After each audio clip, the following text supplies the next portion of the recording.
हो गई, किया जाता है, कराया जाता है।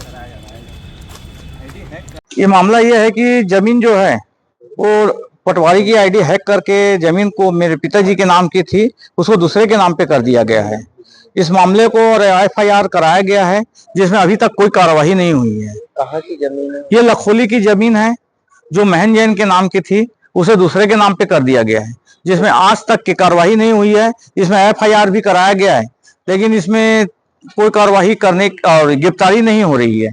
कौन पटवारी जो? इसमें ज्योति में तिवारी करके नाम आया था बाबू का।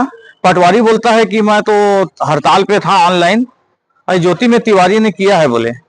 उसका नंबर एनआईसी से निकाल करके दिया गया है, जिसमें नीचे नाम तहसीलदार का भी आ रहा है, लेकिन कोई कार्रवाई दोनों के ऊपर नहीं हो रही है। तो अभी कलेक्टर साहब ने क्या? कलेक्टर साहब ने कहा है उनको आवेदन देने पर कि मैं कार्रवाई इसमें जांच करवा रहा हूँ, निष्पक्ष जांच होगी। शुभ नाम बताओ। मैं शैलेश कुमार जैन, पिताजी का नाम है महेंद्र कुमार जैन।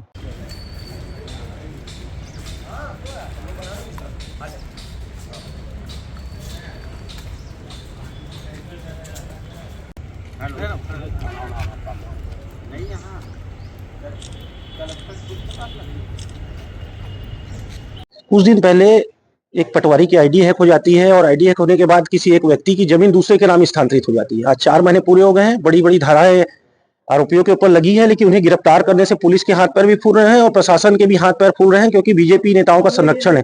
जो व्यक्ति दोषी है राजेंद्र जैन, वो बीजेपी के नेताओं का संरक्षण है और उसे विभागीय जांच तक आज तक पूरी नहीं हो पाई है। 4 महीने हो गए। आज कलेक्टर जितेंद्र यादव से मुलाकात हुई है, उन्हें ज्ञापन भी सौंपा गया है, तो उन्होंने कहा है कि इसकी निष्पक्ष जांच मैं तत्काल करा रहा हूँ, विभागीय जांच भी होगी और एफआईआर जिनके ऊपर हुई वो पुलिस गिरफ्तार भी करेगी। मैं एसपी से भी बात करता हूँ।